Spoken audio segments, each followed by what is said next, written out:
Actress කෙනෙකුට කරන්න බෑ. කරන්න කැමතිත් නෑ. බයයි.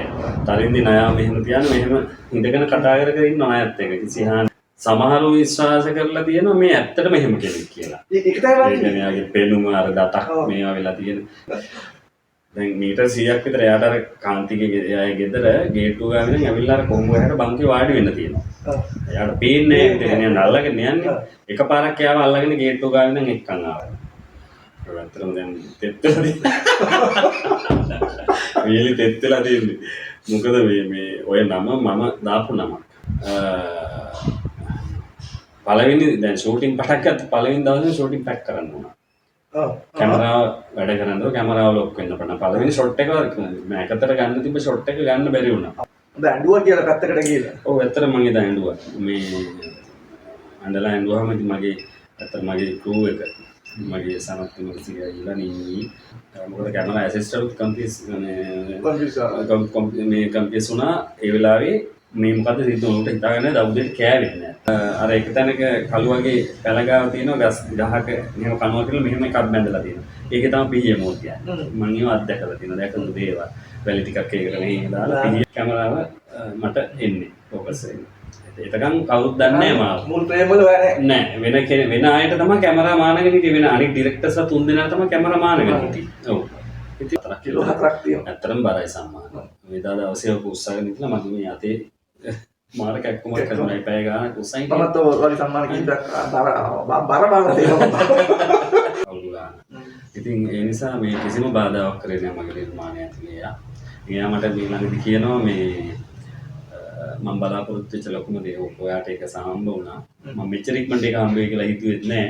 හැබැයි මට දැන් නිදහසේ මැරෙන්න උනත් පුළුවන් කියලා.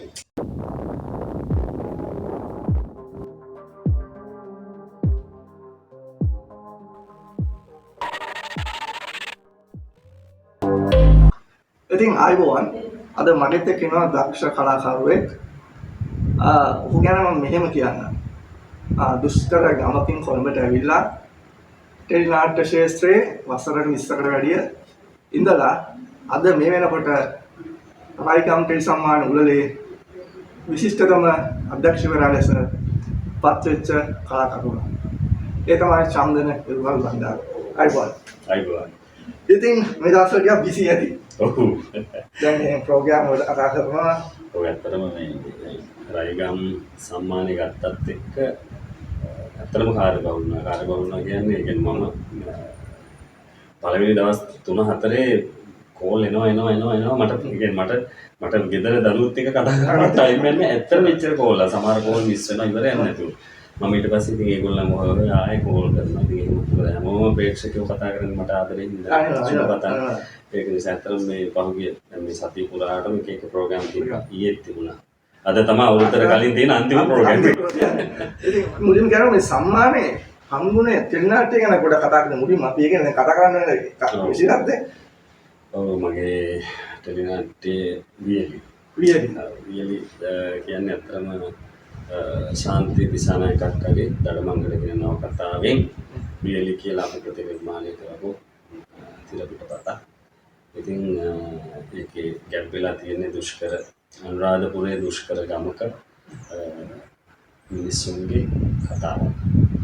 ඉතින් මමත් වියලි කලාපය නිසා මම මගේ පළමු නිර්මාණයට තෝරාගත්තා මගේ මට හුරු පුරුදු මම ජීවත් වෙච්ච පරිසරය ඇතුලේ මිනිස්සුන්ගේ කතාවක්. ඉතින් ඒක මට විශ්වාසයක් තිබුණා ඇත්තටම ශාන් මේ ඇත්තටම මට විශ්වාසයක් තිබුණා මේක මට සක්සස් වෙනවා මට හොඳටම දැනෙන දේ හොඳට බලනවා යටටම දැනෙන කියන්නේ ඔය හැම ජීවිතයක් ඇතුළෙම තියෙන කෑල්ල මට හොඳටම දැනෙන කෙනෙක්. මොකද මම ගමේ ඉඳගෙන මේ සුඛිත නිරව ජීවිතයක් ගත කරපු පුද්ගලයෙක් නෙවෙයි. පුංචි කාලේ ඉඳන්ම දුක්ඛ දෝමනස්යන් එක්ක ආර්ථික අපහසුතාවයන් ප්‍රබල තියෙන වකවානුත් එක්ක ජීවත් වෙච්ච කෙනෙක්. ඉතින් එතකොට නිර්මාණකරුවෙක් විදියට ඉස්සරහට එනවා මම හිතනවා ඕනෙම නිර්මාණකරුවෙක් Tamanට දැනෙනම තැනින් තමයි නිර්මාණය පටන් ගන්න. මම කරෙත් ඒක සක්සස් වුණා. ඇත්තටම දැන් කොහොමද වෙන දක්දර්ශක අපි කොළඹ ඉඳලා ගිහලා ඕක කරන්නේ එක යන්නේ උඩින් අත ගන්න. ඔව්. ඒක දැන් වාර එක ගැඹුරටම බහලා ඔයා ඒකේ පුංචිම තැන ඉඳලා ඔයා දන්නවා. ඒ සියුම් තැන අඳුරනවා. මොකද හේන් කුඹුරු කියන්නේ මට අලුත් ඒවා නෙවෙයි.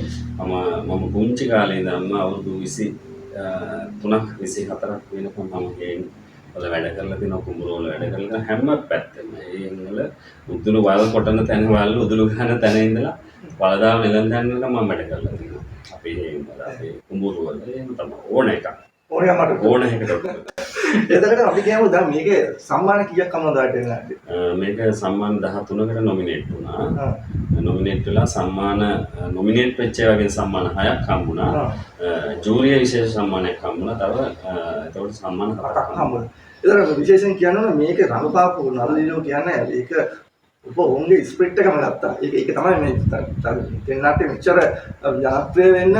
ඒ කියන්නේ හැම චරිතයම පුදුම සාධාරණයක් කරනවා. මට ඒ කියන්නේ ඒකට ගෞරවයක් විදිහට අපි කියනවා නම් ටික පොඩ්ඩක් කියමු ප්‍රධාන චරිතය පොඩ්ඩක් කරනවා. අනිවාර්යෙන් දැන් ශාන්මන් චරිත තෝරා ගැනීම ඇතුළේදී මම ඇත්තටම මම මගේ හිතුවක්කාරයට මට ඒ කියන්නේ මෙහෙමයි නවකතාව කියවාගෙන යද්දි දැනිච්ච චරිත දෙක තුනක් ප්‍රධාන චරිතේම නවකතාව කියවාගෙන යද්දි දැනුනේ වෙන කෙනෙක්.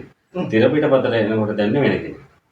තිරපිටපතේ දැනිච්ච කෙනා තමයි මම ගත්තේ. ඔව් ඒ උගේ ඇත්තටම මම අකලංක වඳුරන්නේ නැහැ වෙනකොට. ඒක ප්‍රධාන චරිතය. ඔව් ප්‍රධාන චරිතය කළුවා. අපි ඇත්තටම ඒක කියනවා අපි කියන බොක්කෙම කරපු චරිතයක් කියලා. ඔව් ඇත්තටම මොකද අකලංක මීට අවුරුදු 10කට විතර කලින් මාත් එක්ක කමර්ෂල් එකක පාලා තියෙනවා. ඒ මතකේ මට අකලංකව දැක්කට පස්සේ තිබ්බේ ඊට පස්සේ මම ඇත්තටම වෙන කෙනෙක් තමයි මම ඔකට නම කතාව කියවද්දි තෝරාගෙන හිටියේ. නමුත් මට මගේ කලාධ්‍යක්ෂකයා යෝජනා කරනවා නෑ බං ඌනේ මේකට හරියන්නේ මෙන්න මේ අහවලා ඉන්න පොඩ්ඩක් බලපන් කියලා. ඊට පස්සේ ඇත්තටම මම මට එතකොට අකලංක ෆිල්ම් එකක වැඩ සංජීවයි සංජීව කුස්පකුමාරගේ ෆිල්ම් එකේ ඊට පස්සේ මට ෆොටෝස් සෙව්වම පොඩ්ඩෙත් කොටට ගාපු කෙට්ටු ඩයල් එකක්. ඉතින් මට එකපාර නිකන් මට නිකන් සෙට් වෙන්නේ නැහැ. හරි මම බලාපොරොත්තුනේ කොණ්ඩේ වවපු ඒක ට්‍රැවල් මෙහෙම වවපු එහෙම කෙනෙක්. ඒ දුෂ්කර ගම්වල එහෙම ඉන්නේ. ඔහේ ඉන්න අර වැඩි කතා. කිසි පිළිවෙලක් නැති මිනිස්සු කැරක්ටර් ගන්න ඒක ඔව්. ඔය පිළිවෙලකට ඉන්නේ එහෙම චරිතෙකුත් නෙවෙයි. ඊට පස්සේ මේ මම අකලංකගේ Facebook ප්‍රොෆයිල් එකට ගිහිල්ලා බැලුවාම ආයේ මට ඉතින් වචන දෙකක් නැහැ ඉතින් මම තමයි මම හොයපු නළුවා කියලා ඒක විවිධ කැරක්ටර්ස් ගන්න තිබ්බා. ඒ ඇතුලේ යාගේ කොණ්ඩේ තියෙනකොට කොහොමද රැවුල තියෙනවනේ විශේෂයෙන්ම අකලංකගේ S2 S2 හරි ප්‍රබලයි මේ එලි නාට්‍ය ඇතුලේ අකලංක S2 මූණේ මනෝභාවයන් හැම ඒ කියන්නේ හැම මාංශ පේශයක්ම මාර විදිහට යූස් කරා කැරක්ටර් එක ඇතුලේ ඒක බොක්කෙම කරා මොකද ප්‍රේක්ෂකයා එයාට වයස ભેදකින් තොරව ආදරය කරන්න පටන් ගත්ත ඒක නිසා මොකද හීරෝ කෙනෙක් මේ කැලෑ වැදිච්ච ගමක හීරෝ කෙනෙක් බිහි වෙනවා කියන එක ලේසි එකක් නෙමෙයි. අනිත් එක තමයි මේ දැන් ගොඩක් කටේ හිතන්නේ ලස්සනනේ. ලස්සන නම් එයාට හරි ආදරේ. නමුත් ලස්සන නේ බැලුවේ මගේ දක්ෂතාවය. ටැලන්ට් එක. මේ මූණෙන් ප්‍රකාශ කරන ඇස් වලින් ප්‍රකාශ කතා කරන ස්වභාවය ඉතින් ඒක අකලංකගේ මාර ටැලන්ට් එකක්. ඉතින් මට ලේසි වුණා අකලංකව හසුරවා ගන්න වැඩි. ඇතුළේ ඇත්තටම දැන් ලංකාවේ අතිදක්ෂ නළුවෝ දෙන්නෙක් එක නොමිනේට් වෙන්නේ හොඳම නළුවට. එතෙන්ට පළවෙනි නාට්‍යයේම නළුවෙක් කෙනවා කියන්නේ ඒක ඇත්තටම විශිෂ්ට රංගනයක්. ඊළඟට තරින්දිත් මම බලාපොරොත්තු වෙච්ච කෙනෙක් මොකද නායක එක්ක ජීවත් වෙන චරිතයක් ඔක ලේසියකට ඇක්ටර්ස් කෙනෙකුට කරන්න බෑ. කරන්න කැමතිත් නෑ. බයයි. තරින්දි නයා මෙහෙම තියන්න මෙහෙම ඉඳගෙන කතා කර ඉන්න අයත් එක කිසි හානියක් නැති. ඒ ගට් එක අනිවාර්යයෙන් මෙයාගේ නිර්භීතකම මාර විදිහට මේ වැඩේට ඒ කියන්නේ එයාට සම්මානීය වෙන්න බලපෑපු එක හේතුවක් මම හිතන්නේ දැන් වෙන කෙනෙක් නම් අනික් සීන් කොච්චර හොඳට රඟපෑවත් නායක ළඟ තියාගෙන ඉන්නකොට පේනවනේ මූණෙන් බයද නැද්ද කියලා. එයා ගියම පිටේ මතුවෙන්නේ නැහැ. කියලා කියන්නේ වීදියෙන් ඉන්නේ ගායිද කියලා. හැබැයි තරින්දි කියන එකත් වෙන තරින්දි මාර කොන්ෆිඩන්ස් තියාන ඒක තරින්දි ගැන කතා කරද්දී එයා ඕන කෙනෙකුට ඕන විදිහට හසුරවන්න පුළුවන්. ඕන චරිතයකට සමාරෝපය වෙන්න පුළුවන් නිලිය ලංකාවේ ඉන්න අති දක්ෂ රංගන ශිල්පිනිය. ඒ කියන්නේ කැටගරි මේක මෙහෙමයි කියලා කියන්න බෑ. මෙයා මේක විතරයි හරියන්නේ ඒව නෑ. ඕන එකක් හරියටම. ඉතාලම දක්ෂයි. ඊළඟට සරත් කොතලාවල අයියා. ආයෙත් කතා කරන්න දෙයක් නැහැ. කරුණාපාල ජීවමාන කරා එහෙ පිටින්. ඊළඟට මාදනී මාදනීත් එහෙමයි. ඉතාලම හොඳට කරා. ලංකාවේ අති දක්ෂ නිලියක්. දැන් අනිත් පැත්තෙන් සනත් විමල සිරියා. මොකද රණවීර කියන චරිතය ඕකේ තියෙන කුප්පම චරිතය. කුප්පම චරිතය. ඒ කියන්නේ ගෑනු පෙන්නන්න බැරි එහෙම කැරක්ටර්. ඒ කියන්නේ ගම්වල ඔය අපේ ගම්වල මේක අපේ ගම්වල විශේෂයෙන්ම ඉස්සර හිටිය ශාන් මේ දැන් චැන්ඩියට ඇඳපු සිගරට් එක ගහලා අර බැනියම දැල් ඉතින් අතේ පය එක සල්ලි තියෙන සියන පොඩි නිකන් සල්ලි තියෙන. ගෑනු අල්ලන්න පුළුවන් විදිහේ චර ඩයල් ඉන්නවා ගම්වල. මම එහෙම චරිතයක් තමයි මතු කරේ ඔක ඇතුලේ. අර ජන්ඩි පාට කොයි වෙලාවෙ සරමක් අඳින්නේ කල්පිය සර කලිසම දාලා ඉතින් ජන්ඩියට එහෙම කරගෙන සනත්තයි එක බොහොම හොඳට කරා කැරක්ටර් එක ඉතාම සාර්ථක වෙලා මිනිස්සු බනින තත්ත්වෙටම කරා. ඊළඟට නිම්මි මනෝහාරිය නවක නිලියක් නාටකංකාර නාට්‍යයෙන් තමයි මම යාව දැක්කේ. දැකලා මම යාව නායකගේ චරිතය ගන්නවා. නායකත් ඉතාම හොඳට චරිතය කරා. මුල් කොටස් වල එයාගේ නවකතාවය නිසා එකපාරම චරිතයට අවතීර්ණ වෙන්න බැරි වුණත් ඊට පස්සේ එයා චරිතය හොඳට ග්‍රහණය කරා. මතකයි කියලා තිබ්බා නිම්මිගේ කැරක්ටර් එකේ මෙහෙම යන්න අඩුපාඩු තියෙනවා. මම එයාට කතා කරලා කිව්වා නංගි මෙහෙමයි තව ටිකක් අපි මේක හදා ගන්නවා. ඇත්තටම එයා ඊට පස්සේ ඉම්ප්‍රූව් වෙලා මේ හොඳ තත්ත්වයකට ඇත්තටම ඊට පස්සේ මෙයා අන්තිම වෙනකොට හොඳටම කැරක්ටර් ඊළඟට විශේෂයෙන් සිලින්දුරාම් වල කිරිනෝනි ඒක ලේසියෙන් ඇක්ට්‍රස් කෙනෙකුට කරන්න බැරි මම යාව දැකලා තිනවා වෙනේ නමුත් මට හිතා ගන්න බැරුණා යා එහෙම එච්චර කොහොමද රඟපෑවේ කියන කීරාවටම ඇත්තටම මම කියන්නේ ඒක පුදුම දක්ෂතාවයක් ඒක මානසික නෙමෙයි ඒ කැරක්ටර් එක මන්ද මානසික චරිතයක් ඒක එහෙම කැරක්ටර් එකක් කරන එක ලේසි නෑ ඒ කියන්නේ ඒකට යා හරිය ලස්සනට මේ විදිහට බහලා තියෙනවා ඔව් යාගේ ඒ කියන්නේ සමහරව විශ්වාස කරලා තියෙනවා මේ ඇත්තටම එහෙම කෙනෙක් කියලා. ඒක තමයි ඒ කියන්නේ යාගේ පෙනුම අර දතක් මේවා වෙලා තියෙන හැඩේ ඇස් දෙකේ හැඩේ මොකද ඇත්තටම එයා සෑහෙන අධ්‍යයනය කරා චරිත මට කතා කරලා චිත්‍රපටි දැල්ුවා ඒ චරිත පිළිබඳ හෙව්වා හොයලා ලොකු අධ්‍යයනයක් කරලා තමයි චරිතෙට බැස්සේ තියෙන්නේ. ඒක සාර්ථකව කරා. එයා සම්මානීය වෙන්නත් ඕනේ ඇත්තට. මොකද මම ලොකු බලාපොරොත්තුවක් තිබ්බා එයා අප්කමින් ඇක්ටර්ස් හරි ජූරිය සම්මානයට හරි එයි කියලා. ඉතින් ඒ මගේ විශ්වාසය සාර්ථක වුණා. ඊළඟට අංජනත් ඒ චරිතය හොඳට කරා. ඊළඟට එස්.අයි. සමරක් පොඩි කිරිහා මේ කවුද හීනත් තාම හොඳට කරා. කලංගට ලොකු සහායක් දීලා එස්.අයි. මොකද ඒ චරිත ස්වභාවයත් හරියටම හරි එස්.අයි.ගේ පෙනුමේ පවා මම බලාපොරොත්තු වෙන චරිතය තිබ්බා. ඉතින් එහෙම බැලුවහම තිලාන් කවුද ගෑස් මහත්තයා ඔය හැමෝම තාම හොඳට චරිත තමන්ගේ අපසරිය තමන්ගේ චරිතය හැමෝම කොච්චරම සාධාරණ කරා. කමුණු කියන අපි විශේෂයෙන්ම කියන්න ඕනේ චන්දිම කරුණදාස කාන්ති කියන්නේ ඒකේ අති ප්‍රබල චරිත. මොකද නවකතාවෙත් නෑ කාන්ති කෙනෙක්. නවකතාවෙ ඉන්නේ අබේරත්න විතරයි. ඊට පස්සේ අපි මමයි රයිටර් සමන්ත කුමාරගම ඔව් සමන්තයි මම කතා කරලා තමයි එයා සම්පූර්ණයෙන් දැකලා ඇති පාර දිගේ ඩාලින් අක්කා සම්පූර්ණ කනෙක්ට් ගහපු චරිතයක් තමයි කාන්ති කියන්නේ. ඒකට සර්ව සාධාරණ ඉෂ්ට වුණා. ඇත්තටම දක්ෂ නිවියා. සමන්තත් ඉතාම හොඳට කරා අබේරත්නගේ චරිතය අර අමුතු හැලයක් එක්ක ඒක චරිතය කරා. ඊළඟට අපි කිරිහාමිගේ චරිතය කරපු මිල්ටන් නයි.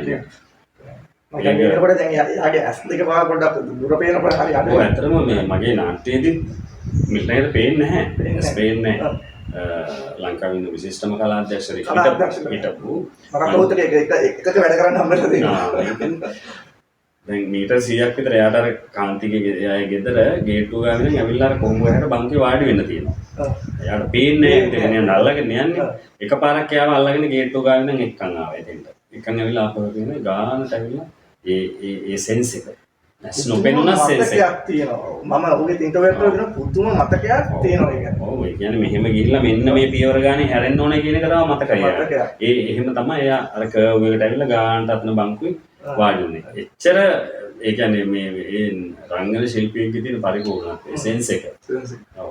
දැන් යෝ මහත්තයත් එහෙම කරන්නේ. යෝ මහත්තයත් දැස් පෙන්න නැති කාලේ තාම හොඳට ඒ රංගනයේ කටයුතු වල නිරත වුණානේ. ඒ වගේ තමයි මිල්ටන්. ඒ කියන්නේ ඒක රංගන ආත්මයේම තියෙන දෙයක් නේ. අනිවාර්යයෙන්. හරි. ඒ වගේම තමයි අර මතක ඇති එක දවසක් ඔයා මට කියනවා මම ටෙලි නාට්‍යයක් කරනවා මේ දවස්වල කියලා කිව්වා මට. ඕකාතේ ඔයා මම කවුද නළුලියම ඔයා නළුලිය ටික කියන්නේ. මම එතකොට ඔයාලට කෙලින්ම ඔයා මට නමක් කියලා මුකුත් නැහැ. මම කිව්වා වියලි කලාපයද ඔක කරන්නේ කියලා. චන්ද්‍රේ නම් කිව්වා. ඔව් මම ඔයාලට මතක දන්නේ නැහැ. මම ඒ දවසේ මම කිව්වා වියලි කලාපයද මේ ඔක කරන්නේ කියලා. ඊට පස්සේ මම ෂොක් වුණා. මොකද හේතුව වියලි කියන එක ටෙල්ලාටි නමනේ. ඔව්. ඔයා මට ෂොක් කරලා තමයි උත්තර දුන්නේ ඊට පස්සේ මේ ඔව් කිව්වා.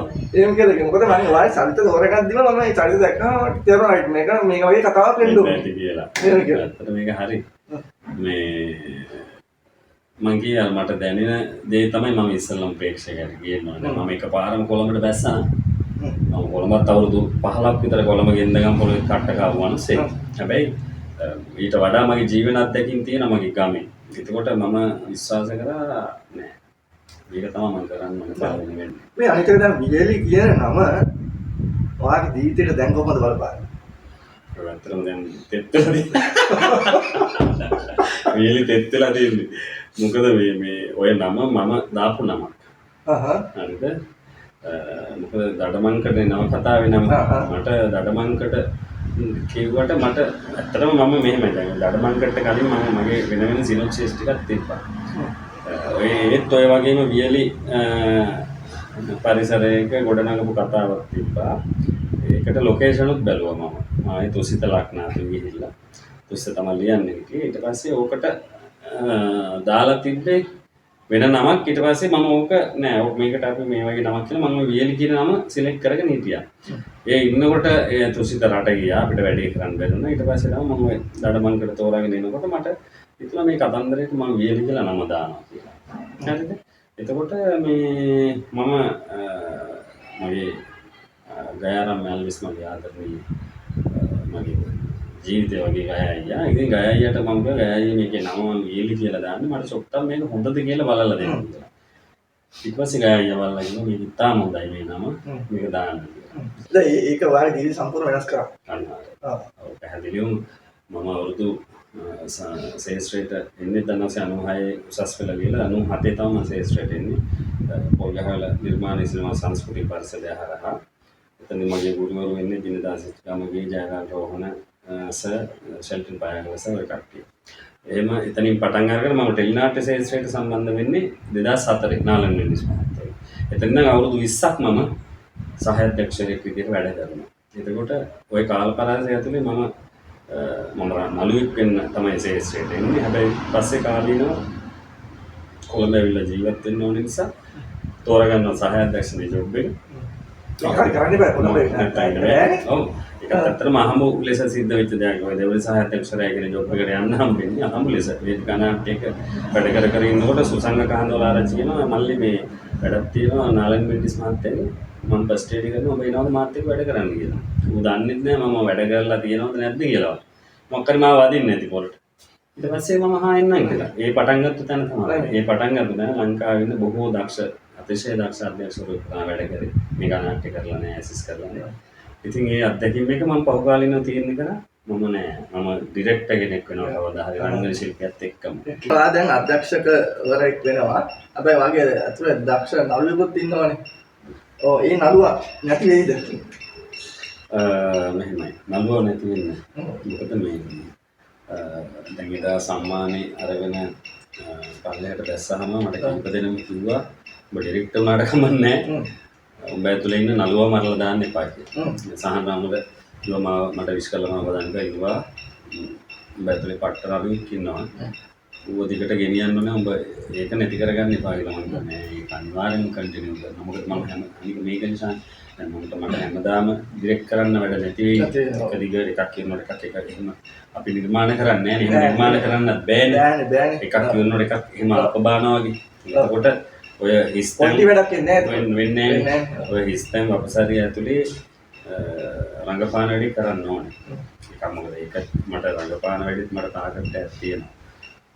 මේ ඉරගිරි මත්දහනේ සහාය අධ්‍යක්ෂකවරයා මට මේ මෑතකදී නිරු ඔබ අධ්‍යක්ෂක සම්මානය ගත්තා වගේ දවසක රංගන ශිල්පියා විදිහට සම්මානයක් ගන්නවා. ඔය ඒක ගන්න පුළුවන් අපි දැකලා තියෙනවා දැකලා මුන්ති ඔබ දැනට හම්බලා තියෙන සුළු චරිතමකට ඒක සුළු චරිතයක් නෙමෙයි ඒක ක්වොලිටි එකේ උපරිමයේ කරලා දෙන උපරිම සාධාරණ උපරිම කරපු අවස්ථාව මට ඇත්තටම මම ප්‍රධාන චරිතය නිරූපණය කරලා තියෙන්නේ ජාතික රූපවාහිනිය ගියා නලින් මාපිටියගේ වැඩක් නම මාන්සල කියලා. මාන්සලේ මම ඉන්නේ කියන කරුණක් ප්‍රධාන චරිත නිරූපණය කරේ. අනික මේ තාක් කරපු අනික් නාට්‍ය 20 මම දෙවනි පෙළ භූමිකා තමයි නිරූපණය කරලා තියෙන්නේ විශේෂයෙන්ම මාන්සලේ කලම්ගේ චරිතේ අදටත් ප්‍රේක්ෂකයාට මතකයි චෝලගේ කැරක්ටර් එක. එහෙම සහ ඒකාංගික නාට්‍ය නම් 20කට ප්‍රධාන චරිත නිරූපණය කරලා තියෙනවා. විශේෂයෙන් ජාතික රූපවාහිනිය කරලා. ඉතින් ඉස්සරහට නළුවා තුලින් එළියට එනවා. ප්‍රේක්ෂකයාටත් එනවා. මොකද ප්‍රේක්ෂකයා මාව නළුවෙක් විදිහට දකින්න කැමතියි. නෑ ඇත්තටම දක්ෂයෙක් ඉන්නවනේ. ඒ දක්ෂ එළියට එන්න ඕන. ඒ වගේම දැන් ඔබගේ මේ ටෙලියම් වියලි රූපගත කරන පළවෙනි අවස්ථාවේ හරි අපූර්ව සිදුවීමක් කරලා තියෙනවා. ඒ ගැන පොඩ්ඩක් මතක් කරන්න. ඔව් වියලි අර පෙරම් පුරලා මේ අන්තිමට පළවෙනි රෝගත කිරීම දවසේම අපිට ෂූටින් කැන්සල් කරන්න වුණා. මොකද කැමරාව වැඩ කරන්න ගියා. කියන්නේ එකකට කිරි උතුරලා පිරිත් කියලා ඔක්කොම කරලා පහන් පත්තු කරලා සේරම කරලා පළවෙනි ෂොට් එක ගන්න හදනකොට කැමරාව ප්ලේ වෙනවා. ඒක ඇත්තටම ලොකු ෂොක් එකක් නේද ඕනම කෙනෙකුට පළවෙනි එක එහෙම වුණාම පස්සේ හරි අමාරුයි. ඇත්තටම සාහන එහෙම වෙන්නේ කලාතුරකින්. වෙන්නේ නෑ ලේසියට වෙන්නේ නෑ ලේසියට. වෙන්නේ කලා මෙහෙම දේවල් වෙලා තියෙනවා. දැන් පළවෙනි දවසේම ෂූට් කරපුවා ඩිලීට් වෙලා තියෙනවා වැඩ. මැකිලා ගිහිල්ලා තියෙනවා රසල්ස් එක. හැබැයි මෙහෙම දෙයක් වෙන්නේ තාම කලාතුරකින්. නැකතට බලලා ඔක්කොම කරලා. ඇත්තටම එදා බදාදා දවසක් අපි ෂූටින් පටන් ගත්තේ. මට ඔය ෂූටින් පටන් ගන්න කලින්ම මගේ ජීවිත මට කියලා තියෙන බදාදා දවස්වල වැඩ පටන් ගන්නෑ. බදාදා කියන්නේ බදාගෙන වැඩ කරන දවසක් අපි බැංකුවේ වැඩ කරන්නේ. බදාදා වලින් අතන අලුත් දෙයක් ආරම්භ කරන්නේ වෙන දවසක. නමුත් මට ඒ වෙනසක් කරගන්න වෙලාවක් තිබුණේ ඒ වෙනකොට සියල්ල දින දීලා ඔක්කොම arrange වෙලා තිබුණා. වෙනස් කරන්න විදියක් නැහැ. ඔයාලා තනිය නෙමෙයි වැඩ කරන්නේ. ඔව්. ටීම් එකක් එක්ක 30ක් විතර එක්ක වැඩ කරනවා. ටීම් එකේ දාගත්තු වැඩ ඔක්කොම ඔයාලගේ දවසට වෙනස් කරන්නේ. ලගේ දින දීලා වෙනස් කරන්න විදියක්ම නැහැ. යුනිට් වලට දින දීලා. සහ මේ ඊළඟ කාරණාව තමයි දැන් මේ එහෙම විශ්වාස කරන්නේ නැහැ කැමරාවක් එහෙම අක්‍රිය වෙයි කියලා ෂූටින් කරන අතරතුර. නමුත් ඒක උනා හිතා ගන්න බැරි විදියට. හැබැයි මේ මට වෙනස් කරගන්න අවස්ථාවක් තිබ්බම මම ඒ දිනේ වෙනස් කරගන්නවා. නමුත් මගේ නැකත් බලපු අයියත් කිව්වේ උඹට දැන් මේක බදාදා කරන්න ඕනනේ. ඒ නිසා මම මේක බදාදා නැකත් කරලා දෙනවා. දැන් ඒතරද ඊට පස්සේ දැන් එහෙම දෙයක් වුණාම ඔබ ආධුනික මේ අධ්‍යක්ෂවරයෙන්නේ. එතකොට ලොකුද ඇත්තටම ලොකු ෂොක් එකක් වුණා කියලා මට කිව්වා අපේ නිෂ්පාදකවරයා අපිට ඇත්තටම දොස් කිව්වා කියලා ඒ අවස්ථාව. ඔව් ඒ කියන්නේ ඇත්තනේ. දැන් දවසකට ලක්ෂ 3ක් විතර වියදම් වෙනවා. එතකොට වැඩි පටන් ගන්න මුල්ම දවසේ මොකද ඒ වෙනකොට නිෂ්පාදකතුමා යෝජනා කරලා තිබුණා වෙන යුනිට් එකක වැඩ කරමු කියලා. නමුත් මම කිව්වා නැහැ. මම දන්න තැන මං කාලයක් තිස්සේ වැඩ කරපු නිෂ්පාදන ආයතනයක්. ඒ නිසා ඒගොල්ලත් එක්ක වැඩ කරන එක මට ලේසියි කියලා ඇත්තටම. වෙන පරමාර්ථයක් නෙමෙයි ලේසියි කියලා. එතකොට සහ මට ඇත්තටම මේ උපකරණත් යම් කිසි අඩු ප්‍රමාණයකට ගන්න පුළුවන් වුණා. ඒ කියන්නේ ඒ අඩු මුදලකට ගන්න පුළුවන් වුණා කියන්නේ බාල බඩු ගත්තා කියන එක නෙවෙයි. නෙමෙයි. හිතවත්කම නිසා මට යම් ඩිස්කවුන්ට් එකක් දාලා එයා ඇත්තටම ඒ යන දවසේ ටෙක්නිකල් බඩු වලට යන මුදලෙන් රුපියල් 2000 3000 දවසකට අඩු කරලා තමයි දුන්නේ. ඒකට ඒක දිගටම ගත්තම ලොකු ගාණක් ඉතිරියක්. ඉතින් එහෙම නමුත් ඉතින් ඇත්තටම ටෙක්නිකල් යන්ත්‍රනේ තියෙනවා. අපි දන්නේ කොයි වෙලාවෙ අක්කිය වෙයිද මොකද මේක මොකද්ද හේතුවකට එදාටම සිද්ධ වුණා. ඔව් ඒක ඇතුලේ නිෂ්පාදකතුමා ඇත්තටම මට දොස් කිව්වා. අර කේන්දරේ ආදාන්නේ ඒවන ඒක නැවතුණා කියලා අනික් ඒවා නවතින්නේ නැහැ. කෑම දෙන්න ඕනේ, ඉදුම් ඉදුම් දෙන්න ඕනේ, නළුලියන්ට දාට ගෙවන්න ඕනේ, යුනිට් එකට ගෙවන්න ඕනේ, කෝල් ෂීට් ඔක්කොමත් එක්ක හේතු කාරණා වාහන වලට ගෙවන්න ඕනේ. පොඩි දවසේ වියදම් කරන්න ඕන. දවසට වියදම් කරන්න ඕනයි. ඒක එහෙම වුණා. දැන් ඇත්තටම මේ සිදුවීම පස්සේ ඔබ මට දැනගන්න හම්බුනේ ඔබ ඇත්තටම නිෂ්පාදකයෝ වගේ ඒ කියන්නේ පළවෙනි මේක ෂොක් එකක් අන්ද ඔබ ඇඬුවා කියලා පැත්තකට ගිහලා. ඔව් ඇත්තටම මම එදා ඇඬුවා. මේ අඬලා ඇඬුවාම ඉතින් මගේ ඇත්තට මගේ ක්‍රූ එක මගේ සනත් විමර්ශකයා ගිහලා නින්නි. එතකොට සරත් චන්සිරියත් හිටියා. ඒගොල්ලෝ එතකොට මගේ ක්‍රූ එක මංජුලා එකම චන්දනය හැමෝම මම ළඟට ඇවිල්ලා ඉස්සුල්පන් ඔක් ගණන් ගන්න එපා. මේ යන්ත්‍රනේ අපි දන්නේ නැහැ. අපි දන්නේ මොකක්ද වෙන්නේ කියලා. ඒ නිසා ඔබ හිතන්න එපා. අපි එතනින් වැඩි පටන් ගමු. ඊට පස්සේ එදා දවසම කොළඹට කතා කරලා කොළඹින් අදාළ ඒවා ගෙනල්ලා කැමරා ඇත්තටම කැමරාවේ ප්‍රශ්න නෙවෙයි කේබල් එකේ ප්‍රශ්නයක් තිබිලා තියෙනවා. ඒක රෑ තමයි ආවෝනේ. මොකද කැමරා ඇසිස්ටන්ට් මේ කම්පියස් වුණා ඒ වෙලාවේ මේ මොකද්ද සිද්ධ වුණේ හිතාගන්න දවුදේ කෑවෙන්නේ නැහැ. රෑ කොළඹින් බඩු වෙනවා මේගොල්ලෝ චෙක් කරලා බලන්න කේබල් එක කවුලක් තියෙන්නේ. මොනවාද ඒ කියන්නේ යමක් සිදු වෙන්න තිබිච්ච දෙයක් ඒ කියන්නේ ඒක අපිට දැන් නැත්නම් ඇත්තටම ලොකු දෙයක් නෙමෙයි දැන් කැමරාව කියන ලොකු දෙයක් පොල්ට් එක උඩට පොඩි දෙයකින් වෙනවා කියන්නේ යම්සි පොඩි බාධා කිරීමක් කරලා තියෙනවා. පැහැදිලිව මේ කියන්නේ ඔයා විශ්වාස කරන්න දැන් මට ඒක එහෙම නැවතුණා. නැකතට පටන් ගත්තා. ඒවා වුණා. මොකක් අර බදාදා කියන දවස ඒක එහෙන් ඔය ඔක්කොම කාරණාත් එක්ක හිතුවාම මට අඩන්න හේතු කාරණා සිද්ධ වෙනවා. එච්චර කන්ෆියුස් වුණා මම. ඉතින් නොවඩා මොකද කරන්නේ? මොකද්ද කරන්නේ? සෑහෙන අසර වෙන ඔයා නවක අධ්‍යක්ෂකවරයෙක් ඒකත් එක්කනේ මට ගොඩක් බලපෑම් ඇති වෙන්නේ. ඔබ හොඳ ජනප්‍රිය කෙනෙක් වුණා නම් ඔච්චර බලපෑමක් ඇති වෙන්නේ නැහැ. එහෙනම් ප්‍රශ්නයක් නෑ අපි ඊළඟ දවසේ කරමු කියලා නිෂ්පාදනය කරලා කියයි.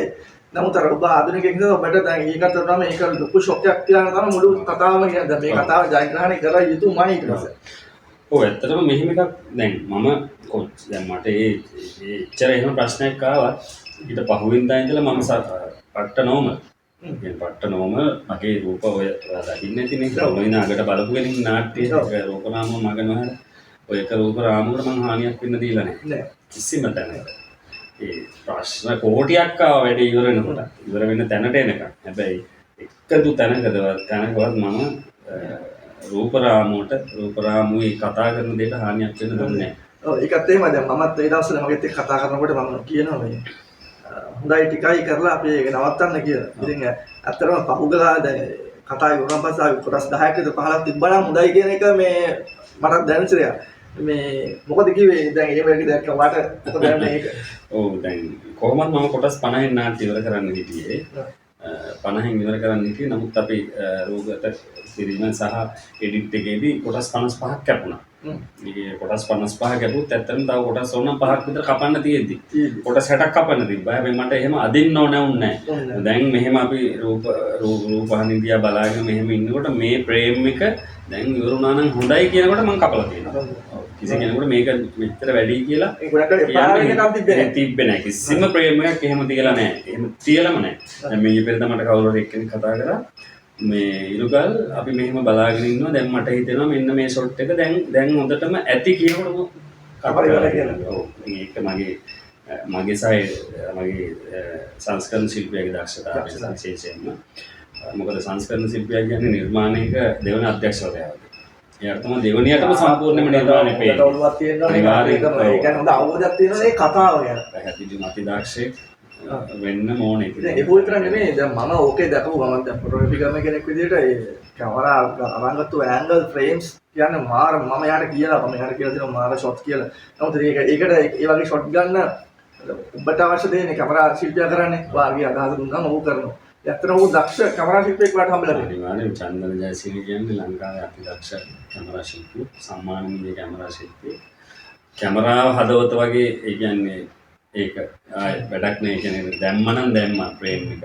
දැන් අපි දෙන්න සීන් එක සාකච්ඡා කරලා මෙන්න මෙහෙමයි වෙන්නේ මෙහෙම කරමු මෙහෙම කියලා එයාගේ අදහස් මොකද එයා මට වඩා අතිශය ප්‍රවීණයි. ඒත් මම එයාගෙන් අහනවා. අනිවාර්යයෙන් මොකද එයා මට වඩා සාධනීය දේවල් මට දැනෙන දේවට වඩා සාධනීය දේවල් මට කියලා තියෙනවා වැඩේ ඇතුලේ. ඊළුවා මේක මෙහෙම වුණොත් හොඳ නැද්ද? ඇත්තටම එහෙම හොඳයි එහෙම කරන්නේ. එහෙම අපි වෙනස් කරලා සමහරට මම දාන ප්‍රේම් එක නෑ ඊළුවා අපි චුට්ටක් මෙහෙට කරලා දාමු. එහෙම හදාගෙන තියෙනවා. සමහර එයා දාපු එක මම වෙනස් කරගෙන තියෙනවා. එහෙම ඉතාලම සමීප සාධනීය තත්ත්වයක් වෙනවා හැම රූපරාමකම. මේ වගේ නිහතමානීකමක් තියෙනත් බෑ. එහෙම නැතුව ඔයා තනි මතයට කරන්න ගියා නම් ගොඩක් වෙලාවට ඔච්චර සාර්ථක වෙන්නේ නෑ. නෑ අනිවාර්යයෙන්. මොකද මේ කැමරා අධ්‍යක්ෂවරයාගේ භූමිකාව අධ්‍යක්ෂවරයාට මාර විදිහට බලපාන. අනිත් ප්‍රධාන. ඔබ තමයි මනුස්සයගේ මුලින්ම දකින්නේ ඔබ. ඔව්. අර ඔය දෙක එකට හා වෙන්න ඕනේ. හා වුණොත් තමයි හරිම රූපරාමුව එළියට එන්නේ. ඒක ඇත්තටම මම දැක්කේ තව එකක් තමයි ඒක වේලි කලාපේ තියෙන නිස්කලංකකම ඒ ප්‍රේම් වල ඉඳන්ම තිබුණා. ඒ කියන්නේ ඒක ගත්තු ගහකොළ ඒක ඇතුළත් කරලා තුන ප්‍රේම් එක ගත්තු කොළ ඒවා මාරයි. ඒවා පාරවල දැන් ඔය මේ කියන්නේ දැන් අපි කතා කරන්නේ මිනිස්සුන්ගේ පට්ට කේදාන්තයක්. ඒ නියලි දුෂ්කර ගමේ කේදාන්තයන් කතා කරන්නේ. ඔය දුෂ්කර පළාත්වල ගොඩක් වෙලාවට කේදාන්ත තියෙනවා. ඔව් පැහැදිලිවම තියෙනවා යථාර්ථය. පැහැදිලි යථාර්ථය. එතකොට මේ යථාර්ථය ඇතුලේ අපි මාන සෞන්දර්යයක් එකතු කරනවා. ඒකට අර කටෝර කටුක විඳ ගන්න බැරි ජීවිත ඇතුළට අපි ගේනවා රූප ඇතුලින් ලස්සන සෞන්දර්යාත්මක සෞන්දර්යාත්මක ඇතුලේ තමයි දුක පෙන්නන්නේ. හරි. ඒ සෞන්දර්යය ඇතුලේ තමයි මිනිස්සු ඇත්තනේ ඉතින්. අපි ගමකට ගියාම වෙල්යාය වැව ගහකොළ කුකුග්ගස් බීගස් ඔය ටික අපි ඇත්තටම හරිම ලස්සනයි පරිසරය. ඔය පරිසරය ඇතුලේ තමයි අර දුක්ඛ දෝමනස්ස කටුක ජීවිත මිනිස්සු ගෙවන්නේ. ඒක තමයි අපි මතු කරේ. අදටත් ඔය අදටත් ඔය සම්ප්‍රදාය තමයි. ඉතින් ඇත්තටම මේ ඒක ඔයාට ඔය මේ ටෙලියෙන් ඔච්චර උල්පන්න හම්බුනේ ඔයා මේ දුෂ්කර ජීවිතේ ගත කරපුවාද? එහෙම නැතුව දැන් මේ සාමාන්‍ය අත්දැකීම් නැති කෙනෙක් ගිහිල්ලා ඔබ කරා නම් එයා කරන්නේ උඩින් අතපත ගාලා එන එක විතරයි. නමුත් ඔයා ඒක ගිලා බහැලා අන්තිම දශමයේ දක්වා ඔය ඒ නළුනිලියන්ගේ මුරා ගන්නවා දක්ෂයෙක් වුණා. අනිවාර්යයෙන්ම සමහර තැන් තිබුණා. ඒ කියන්නේ ඒකට මම වියලි කලාපයේ උප්පත්තිය ලැබලා ඒ මහ පොළොවත් එක්ක හැප්පිලා හේන් කුඹුරු එක්ක හැප්පිලා ඒ ජීවත් වෙච්ච කෙනෙක් නෙමෙයි. මගේ අවුරුදු 23ක් 24 මගේ කාලය ගත වුණේ ඔය පරිසරය ඇතුලේ. ඊට පස්සේ මම කොළඹ එන්නේ. මම 77 ඉපදිලා මම 2004 තමයි කොළඹට එන්නේ. ඒකට ඒතකම් මගේ ජීවිතේ ගත වුණේ එහෙ. ඉතින් ඒකට මට ඒ පොළොව හරි සමීපයි. ඒ සමීපකම ඇතුලේ තමයි මම ඔය නිර්මාණය සාක්ෂාත් කරගත්තේ කියන විශ්වාසය මට තියෙනවා. සහ මම මේ ජීවිත අත්දැකපු නිසා. මේ දැන් සමහර දේවල් තියෙන ඇත්තටම චන්දිමාට අකලංක හේන් වල වැඩ තිබ්බනේ. සමහර දේවල් ඒගොල්ලෝ දන්නේ නැහැ. හරියටම උදුළු ගාන හේන උදුළු ගාන්නේ කොහොමද කියලා දන්නේ නැහැ. ඕනම කෙනෙක් උදුල්ලක් කළාම තේරෙනවා. දන්නවද නැද්ද? ඉඳලා අරන් අතු ගානේදී දන්නවද නැද්ද කියලා තේරෙනවා ඕනම කෙනෙක්. ඉතින් මම එක අවස්ථාවක චන්දිමාර හේන් මේ කාන්ති හේන කොට වෙනවා. එයාට තේරෙන්නේ නැහැ උදුළු ගාලා පස සමන අපි කියන්නේ පස සමනනවා කියලා. අර එකතු වෙන තනකොළ ටික සමතලා කරනවා කියන්නේ. ඉතින් මේ තනකොළ ටික බේරගන්න පස සමන්නුවකින් මම උදුළු ගාලා කරලා පෙන්නනවා යාට. ඒ කියන්නේ මම දන්න නිසා මේක දන්න නිසා. ඊළඟට අර එක තැනක කළුවගේ පැලගාව තියෙනවා ගහක මෙහෙම කනවා කියලා මෙහෙම එකක් බැඳලා තියෙනවා. ඒකේ තමයි පිහිය මෝල් කියන්නේ. මම ඒව අත්දැකලා තියෙනවා. දැකපු දේවල්. වැලි ටිකක් ඒකට මෙහෙම දාලා පිහිය මෝල් තියෙනවා. ඒව දන්නේ නැහැ ඇත්තටම අකලංකද. ඉතින් මම මේ දේවල් ඒ අර පුංචි දේ බව මම හරියටම කරන්න උත්සාහ කරා ඒක ඇතුලේ. ඔව් ඇත්තටම දැන් ඔයා දක්ෂතාවයක් විදිහට වාට හොඳ චිරපිටපත් පවා නැති වුණා මේ ඇත්තටම හොඳ නිෂ්පාදකයෙක් හොයාගන්න එක හරි අමාරුයි. ඉතින් ඇත්තටම වාට හොඳ චිරපත් පවා නැති වුණා මේ නිෂ්පාදකයෙක් හොයාගන්න බැරි ඡන්දනේ. ඇත්තටම උසන් මම දැන් ඔය මම නාට්‍යයක් කරන්න ඕන කියන කාලේ එනකොට මම තුසිත ලක්නාත් එක්ක තුසිත ලක්නාගේ සිනොප්සියක් එක්ක ලස්සන කතාවක්. ඇත්තටම රොෂාන් රනින් මම වගේ තමයි රංගපාන්නේ ඉතින් උමාලි මාර කැමැත්තෙන් හිටියා වැඩේ කරා. ඔව්. ඉතින් මේ ලොකේෂන් උත් බලවල ඉකරලා ගිහිල්ලා ලොකේෂන් වල ඔක්කොම කරා. ඒ ඔක්කොම බැලි මගේ කාර් එකේ ගිහින්. හැබැයි නමුත් මට නිෂ්පාදකයෙක් හොයාගන්න බැරි.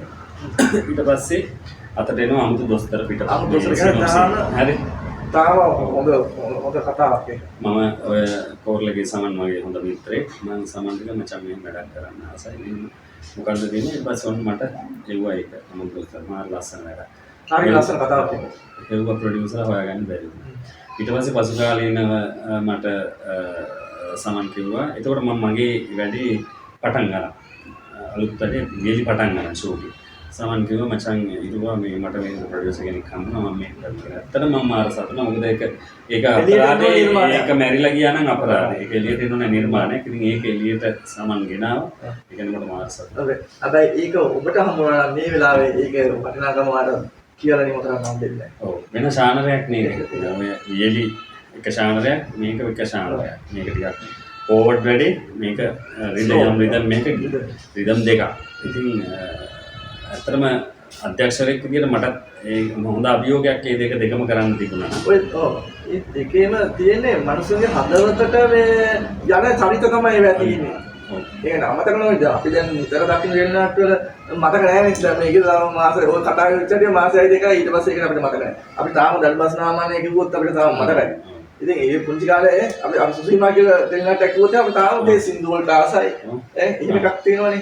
ඉතින් ඒ වගේ ටෙලිනාට්‍යයක් පිටපතක් හම්බෙන්නේ බොහොම කලාතුරකින්. ඒක ඔබගේ තේරෙන්නේ මිස් වෙනවා කියන්නේ ඒක වාසනාවක්. ඇත්තටම වාසනාවක්. පැහැදිලිව මම ඒක හිතනවා. يعني මට නෙමෙයි ඒක අයිති. මට උරුම මට නෙමෙයි ඒ පිටපත උරුම මට නෙමෙයි ඒ නිර්මාණය උරුම ඒක ඇත්තටම මොකද ඕක පැහැදිලිවම සමන් තමයි ඕක කරන්න කලින් තීරණය කරලා තිබ්බේ සමන් ඩිරෙක්ට් කරලා සමන් මේන් කැරක්ටර් එක කරන්නේ ඒ අතරේ තමයි සමන් මගේත් එක්ක තියෙන ෆිට් එක මට ඕක දුන්නේ මම ඒකට කෙනෙක් හොයනවා නමුත් මට හම්බෙන්නේ හැබැයි සමන්ට මේක කරන්න මේක හොඳයි එයාගේ මූලික එයාගේ බලාපොරොත්තුවක් ඒක ඩිරෙක්ට් කරලා අධ්‍යක්ෂණය මේ රඟපාන එක ඉතින් සමන්ට ඒ අවස්ථාව හම්බුණා ඒ කියන්නේ සතුටුයි මට ඒකේ මොකක් හරි මට හිමි නැතිකම ඉතින් මේ අර ඔයාලා කිව්වේ දැන් නඩු මාස්නාමානේ වෙදහාමිනේ ඒ වගේ ගීත අදටත් අපිට මතකයි සුසීමා ගීතය අදටත් මතකයි ජනප්‍රිය මම හිතනවා මෑත කාලේ ටෙලිනාට්‍ය ගීත වල වියල් තේමා ගීතය ඒ හා සමානම අතව වසර ගණනාවකට මිනිස්සුන්ට අමතක නොවෙන ඒක මාරුවහම මටත් නරගෙන මම සංගීතත් එක්ක යකිනවා ඒක ගීතේ ගායනා කරන කිරීම වෙනවා මාරුවට ඒක උතුම හුස්ම දානයක් එක්ක ඒක කරන්න ඕන ගීතයක් එක කියන්න බෑ ලේසියකට මම හිතන්නේ එතෙන්ට ප්‍රගුණ පුහුණු කරපු කෙනෙකුට විතරයි මේ ගීතේ ගායනා කරන්න අනිවාර්යෙන් ඒක සංගීතය කියන්නේ පුදුම ඒක සංගීත අධ්‍යක්ෂවරයා වුණත් ඒක බලන්නේ ඒක කතාවට හරියටම හරියන විදිහට ඒක දීලා තියෙන විදිය ඒ කියන්නේ ඔය ඔක්කොම සංකලනයේ සියලුම දේවල් මේ සම්පූර්ණ වෙච්චහම තමයි වාගේ ටෙලිනාට්‍ය සාකච්ඡා සම්මානය වෙලේ හොඳම සම්මානය අධ්‍යක්ෂවරයා වගේ මොකද මේ දැන් මම වියලි තිරපිටපත මම කවුද ගයායියට කිව්වා අයියා මම මේක තමයි දඩමංකඩ තමයි කරන්නේ මේකේ මෙහිමයි කරන්නේ ඇත්තටම ඉස්සෙල්ලා ගයායියට තමයි යෝජනා කරේ මේකෙන් පිටපතක් ලියන්න කියලා ගයායිගේ කාර්ය බහුලත්වයත් එක්ක බැරි වුණා ඒක ඊට පස්සේ මම ගයායිට කිව්වා තේමගේ දෙලියලා දෙන්න කියලා ඊපස්සේ ගයායි ඒක බාරගත්තා බොහොම සතුටින් බාර අරගෙන වචන පේජි 6යිද කොහෙද ගීතේ තියෙන්නේ 6ක් 8ක් ඔච්චරයි කොටස් දෙකයිනේ නියම ස්ථායි කොටසයි අන්තර් කොටසයි ඉතින් මේ ඔකට ඉතින් දර්ශන අයියා මාර ජීවයක් දීලා තිබ්බා ඒ වචන වලට ඒ කියන්නේ ඒ ගීතය ඇතුලේ ඒ තියෙන වචන ඇතුලේ මුළු නාට්‍යෙම තියෙනවා වියලි නාට්‍යෙම හකුලුවා අරක ඇතුලට ගෙනල්ලා තියෙනවා දැන් වියලි නාට්‍යයේ එපිසෝඩ් 55ම හැකුණුත් ගීතේ තියෙනවා එතන ගීතේ විසරණය කළොත් නාට්‍යෙ තියෙනවා එතන ඒකට සංගීතේ භාවිතා කරලා තිබ්බ විදිහ දර්ශන අයියා ස්ට්‍රාජ් එක වයලින් ඒවා පාවිච්චි කරලා ඒකට මම හිතන්නේ වියලි නාට්‍යයේ හදවත කිව්වොත් වැරදි මියුසික්. අතරම දැන් උතුරදී දැන් තව එකක් තමයි දැන් මේ ටෙලිනාට්‍යයේ හැම පැත්තම සක්සස් වෙන්න නම් ඒ අධ්‍යක්ෂවරයාට තියෙන ඒ කතාව ගැන තියෙන පුදුම දැනුමක් තියෙන්න බෑ. ඒතකොට මේ සංගීතය මේකට හරියන්නේ මෙයා කවුද? මගේ වැඩේට හරියටම හරියන්නේ කවුද? මගේ වැඩේට හරියන්නේ නම්ලිය කවුද? මගේ හදන ලොකේෂන් එක කවුද? කැමරා ශිල්පියා කවුද? මට මේ වැඩේ කොච්චර දක්ෂ කට්ටිය හිටියත් වැඩක් නැහැ මට උන් එක වැඩ කරන්න පුළුවන් හරියට ඔය ඔක්කොම සම්බන්ධ වෙන්න බෑ එතකොට එහෙම කරන්න තරම් ඔබට මේ විෂය මම හිතන්නේ අර අවුරුදු 20කට සහාය අධ්‍යක්ෂකයෙක් ඉඳලා ඒ ලැබපු අත්දැකීම තමයි හිතන්නේ ඔය එක ප්‍රොජෙක්ට් එක. ඔව් සාමාන්‍යයෙන් මේක හරියට කියන්නේ. දැන් මම අවුරුදු 20ක් මේකේ සහාය අධ්‍යක්ෂකයෙක් විදිහට වැඩ කරනවා. ඒකෝට 97 ඉඳලා 2007 වෙනකොට මම වේදිකා නාට්‍ය එක්ක හැලහැප්පිච්ච මිනිස්සෙක්. හරි. එතකොට ඉගෙන ගත්ත එකම තමයි කරේ නිර්මාණ ඇතුලේ හොයපු එක ඉගෙන ගත්ත එක තමයි කරේ. අද කට්ටිය නොකරන වැඩ. අද කට්ටිය නොකරන වැඩ. අද ලේසියි. එතකොට මම පරිණත වෙලා තමයි විෂය ඇතුලේ නිර්මාණකරණයට එන්නේ පරිණත වෙලා. විෂයත් එක්ක පරිණත වෙලා. හොඳ ටෙම්පරාදු වෙලා. මොකද මේ ටෙම්පරාදු නොවුණා නම් දැන් මම කියන්නේ මම නිර්මාණකරුවට එන විශේෂයෙන්ම අධ්‍යක්ෂකයන් තියෙන හොඳ නිර්මාණ ඥානය. එහෙම නොවෙන්න මේ නාට්‍යයට ගැලපෙන සංගීතඥයා කවුද? එයාගේ මියුසික් මොන වගේ භාවිතාවක් වෙයිද? මේකට ගැලපෙන කැමරා අධ්‍යක්ෂකයා කවුද? එයාගේ වැඩ දැකලා තියෙනවනේ මේවා වෙන්නේ. ඊළඟට ඒ හැම පැත්ත කලා අධ්‍යක්ෂණය කොහොමද මේකට යූස් කරන්නේ? ඔය හැම පැත්තක්ම ගැන ඇත්තටම අධ්‍යක්ෂකයාට ලොකු නිර්මාණ ඥානයක් තියෙනවා. එහෙම නොවෙන්න දැන් මට තිබ්බා මගේ යාළුවා අඩු ගානට අරගෙන මගේ යාළුවා රඟපාන්න දාලා එහෙම කරන්නේ. එහෙම කරන්න අද වියලි නැහැ. ඉතින් අධ්‍යක්ෂකවරයෙක් කියන්නේ ඒ සියලුම කතාව එයා ඔහු මුලින්ම දකිනවා. ඒ කියන්නේ මනසින් එයා දකිනවා. ඒ දකපු දේ අපිට දකින්න එයා සලසන එක තමයි අධ්‍යක්ෂකවරයා කරන්නේ. දැන් දඩමංකඩ නවකතාවේ තියෙන ශාන් මුල් පළවෙනි සීන් එක තියෙන්නේ ඇලක් තමයි ඔය සිද්ධිය වෙන්නේ. කළුව නනා ඉන්නකොට අබේරත්න ඇවිල්ලා ওই සිද්ධිය වෙන්නේ ඇලක ගලාගෙන යන වතුර ගලාගෙන යන බන්ට් එකක් තියෙන ඇලක. රාජංගිනි පැත්තට වෙන්න නෑ කවක ලියලා තියෙන ශාන්තියක් අත. එතකොට මම ඒක ගෙනාවා වැවකට. හරිද? ඇලෙත් සඳහාම වෙනවා මෙහෙම ලොකු මාර ගහක් තියෙනවා මෙහෙම දෙනවා. මම මේ චිත්‍ර රූපේ ගෙනාවා වැවකට. ඒ පළවෙනි ෂොට් එකේම තියෙන ඒ ගහ කියන්නේ මේ මුළු කතාව ඇතුළේ තියෙන සිම්බල් එකක්. ඒක දැක්කම මට ගොඩක් අය කිව්වා නාට්‍ය පළවෙනි ෂොට් එක දැක්කම හිතනවා මේක නම් මාර වැඩක් කියලා. ගොඩක් අය කතා කරලා ඒ ප්‍රේම්ස් නම් පුදුම ආදරණීය ප්‍රේම්ස් වගේ මම කියන්නේ මම අතර මමත් මේ ෆීල්ඩ් එකත් එක්ක ඉන්නන්ද ඒක මාරම ලස්සනයි. සිනමාත්මක. ඒ කියන්නේ ඇත්තටම ඒක නම් ජන්දනයේ මට උමනාම උනේ ඒ රූපරාම ඔක්කොම ටෙලි නාට්‍යයකට එහා ගිය රූපරාම බවට පත් කරන්න සිනමා හැඩයක් ගේන්න තමයි උනේ ඇත්තටම. ඇත්තටම හොරම තිබ්බා. ඒකෝට දැන් මෙහෙමයි දැන් නම් නිෂ්පාදකයෝ හොයාගන්න ලේසි නේ මම හිතන්නේ ටෙලි නාට්‍ය දෙක තුනකට කතාත් කරලා තියෙනවා නේද? ඔව්. දැන් දෙකක සාකච්ඡා භාගයෙන් තියෙනවා ඉතිරි වැඩ කටයුතු. ඒවත් මේ වගේම තොරා බේරා ගන්නද කරන්නේ? ඔව් අනිවාර්යෙන්ම. මොකද දැන් ඔව් ඒකත් වගේම අනිවාර්යෙන් කරන්න වෙනවා දැන් සම්මාන ලාභියෙක් දැන්. ඔව් දැන් මට ප්‍රේක්ෂකයා වගකීමක් දීලා තියෙනවා. මට ජූරියනුත් වගකීමක් දීලා තියෙනවා. ඔබ ඊට පස්සේ මෙහෙම වෙන්න ඕනේ කියලා. ඒකෝට මට වගකීමක් තියෙනවා. සහ මට බැඳීමක් තියෙනවා. මම දන්නේ අනික නිෂ්පාදක අධ්‍යක්ෂවරුන්ට එහෙම හිතනවාද කියලා එහෙම හිතන අයත් මම දැකලා තියෙනවා. මට බැඳීමක් මට තියෙනවා මම ඉස්සරහට ප්‍රේක්ෂකයාට ගේන්න හොඳ නිර්මාණයක් කියන එක. එතකොට එතෙන්ට තමයි මම වැඩ කරන්න ඕනේ. ඉතින් ඒක නිසා මට මෙගා නාට්‍ය වලට දැම්ම අත ගහන්න බෑ. සහ මට යෝජන තියෙනවා මෙගා නාට්‍ය කරමු කියලා. මම ඒකට මම බොහොම උපේක්ෂාවෙන් උත්තර දීලා පැත්තකට වුණා.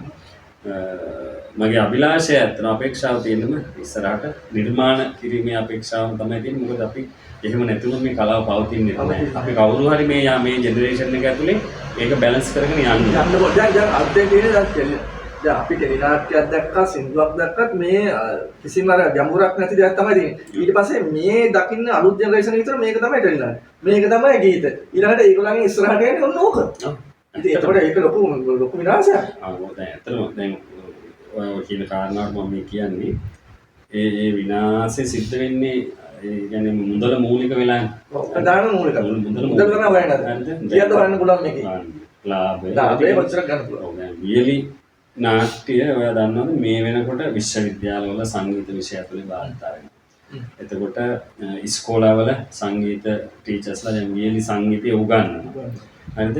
මේ ළඟදී මම ඒකදා රූපහානියට ගියාම රූපහානිය ඩබින් අංශයේ ඉන්න විශ්වවිද්‍යාල ශිෂ්‍යාවක් මට කතා කරලා කිව්වා සර් මම වියලි නාට්‍ය තමයි මගේ තීසිස් එකට කරන්න කියලා කැම්පස් එකේ. එතෙන්ට වියලි නාට්‍ය හැදිලා තියෙනවා. ඒකට පාසලට යනවා කියන එක මාර වැදගත්. ඔව් විශේෂයෙන්ම දර්ශනයට අනන්තවත් කෝල් එනවා මේ ගුරුවරුන්ගෙන් මේක ඒ මොකද මේකට යොදාගෙන තියෙන්නේම ලංකාවේ නිලුම් මෝසේ. ඒකට මල්හාර වර්ගයේ රාගයක් ඉන්දියානු රාගයක් හින්දුස්තානි ඊළඟට වැහි පිරිත ඔය ටික තමයි ওই ගීතය පුරාවටම සහ ওই සංගීත පුරාටම භාවිතා වෙලා තියෙන්නේ. ඒ කියන්නේ පුදු භාවනාවක් වගේ ගීත හැදෙනවා. ඒක අස් දෙක වහගෙන ගහුවොත් එහෙම ඒක භාවනාවක් වගේ. මමත් ඉතින් පොඩ්ඩක් try කරලා තියෙනවා. නමුත් ඒ try කරාට ඒකේ අර කියන්නේ පුදුම උස්ම බාලයකින් තමයි ගායන තියෙන්නේ. يعني පුදුම ඒ කියන්නේ හොඳ ප්‍රැක්ටිස් එකක් තියෙන කෙනෙක්ට අර ඒක කරන්න බෑ. ඇත්තටම මට සින් කරන්න බෑ එතෙන්ට.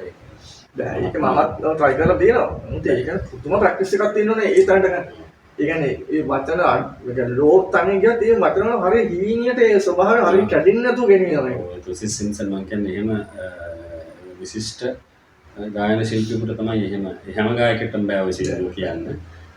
මොකද දර්ශනය නිර්මාණයකට තෝරාගන්න ගායකයා ප්‍රසිද්ධද ආධුනිකද කියලා හිතන්නේ ඒ වැඩේට ගැළපෙන කෙනා සහ ගැළපෙන වොයිස් එක තමයි භාවිත කරන්නේ. ඒක තමයි හරියට කරන්නේ. දැන් මහ පොළොව ඩ්‍රාමා එකේ තුසිත් සින්සන්නේ මහ පොළොවේ ගීතය කියන්නේ අති විශිෂ්ට ගීත සින්හල. ඒ වගේම වියලි අති විශිෂ්ට ගීත නිර්මාණයක් ඇතුලේ විශිෂ්ට ලෙස ඒ ගායිකාව මේ සින්දු ගායනා කරනවා. ඒක කෙනෙකුට ලම් වෙන්න බෑ. ඒ කියන්නේ හැම පැත්තම සාර්ථකයි. ඔයාලගේ ටෙලි නාට්‍ය හැම පැත්තම සාර්ථකයි. මේ ටෙලි නාට්‍ය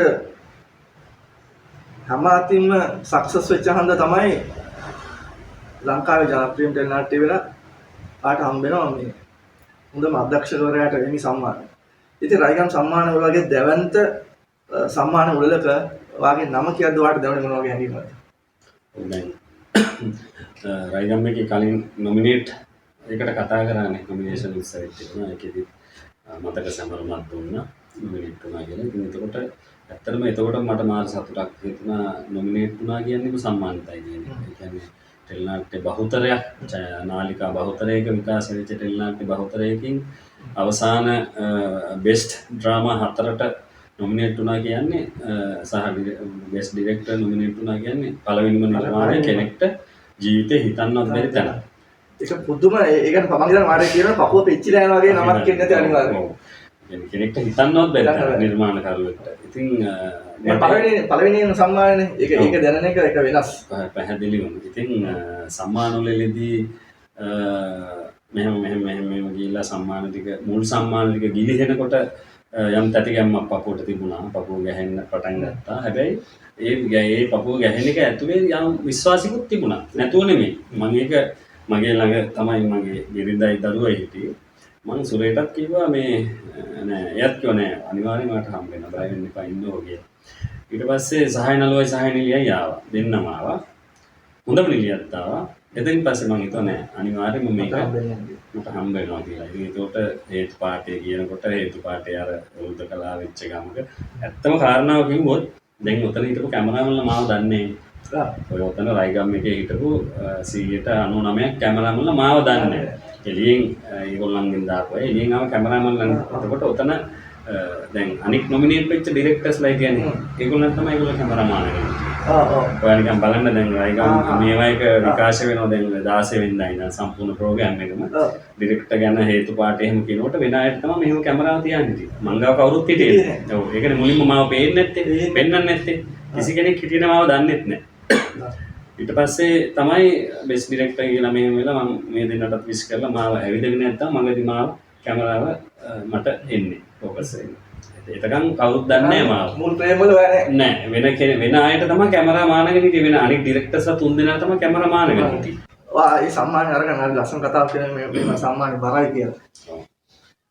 ඔව් සම්මානේ කෙනෙකුට හිතෙන්න පුළුවන් සම්මානේ බරයි කියලා. ඇත්තටම සම්මානේ බරයි ඒක. කිලෝ 4ක් තියෙනවා. ඇත්තටම බරයි සම්මාන. වේදා දවසේ උස්සගෙන ඉඳලා මගේ මේ අතේ මාර කැක්කමක් කරනවා. පැය ගානක් උස්සයින්. මමත් ඔය වගේ සම්මාන කීපයක් බර තියෙනවා. ඔක මට බෑ. ඉතින් මේ හැබැයි මම එදා කිව්වේ මේ සම්මානේ භෞතික අපි බලන සාමාන්‍ය බර ගැන නෙවෙයි. මේ සම්මානේ මට බරක් එකතු කරේ කොහොමද කියන එක. ඒ මීනින් දෙකක් තියෙනවා. මීනින් දෙකක්.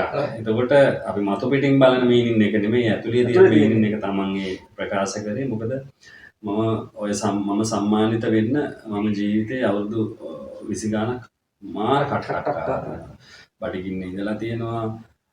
මේ පේමන්ට් වල වගේ නිකන් එහෙම නිදියලා තියෙනවා. රෑ එළි වෙනකන් ජීවත් වෙන්න පෝස්ටර් ගහලා තියෙනවා, කටු ගහලා තියෙනවා, පයින් ඇවිදලා තියෙනවා මේ කකුල් ගෙවෙනකන්. ඒ ගෙස් ගන්නට කිලෝමීටර් 10 ගන්න. ඒ වගේ ප්‍රතිඵලයක් තමයි ඔය මට හම්බ වෙන්නේ. ඉතින් මම එදා සම්මානේ බරයි කියලා කිව්වේ අන්නේ මට ජීවිත කාලෙම නිර්මාණ කරන්නේ මෙතෙන්ට එන්න මට පහුවෙච්ච කාලේ මට ගත කරපු ඒ බර කඳුල සුසුම මට එකතු කරපු බර තමයි මම බරයි කියලා වෙලාවේ කිව්වේ. ඉතින් ඒ බරනේ දැන් ඉතින් මේ ජීවිත කාලෙම විමුතියන්න බෑ. විමුතියන්න බෑ.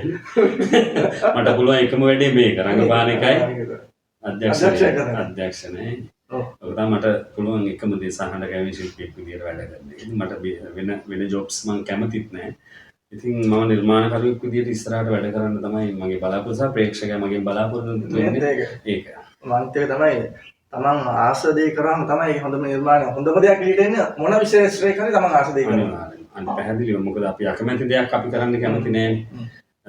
දැන් පහුගිය අවුරුදු ගාණක් මගේ අක්කා මට කීගේටි ජොබ් එකක් කරන්න මට එහෙම අවස්ථාවක් තිබුණේ නෑ. මම කියන්නේ මම මේකෙන්ම යනවා ඉස්සරහට. අද ඒගොල්ලෝ සතුට වෙනවා අහස උසට මොකද ඒගොල්ලන්ටත් ගෞරවයක් පවුලට ගෞරවයක්. ඇත්තට මේ කරා ලංකාවේ විශිෂ්ටම අධ්‍යක්ෂකවරයා වීම කියන එක පවුලට ගමට ඇත්තටම ආඩම්බරයක්.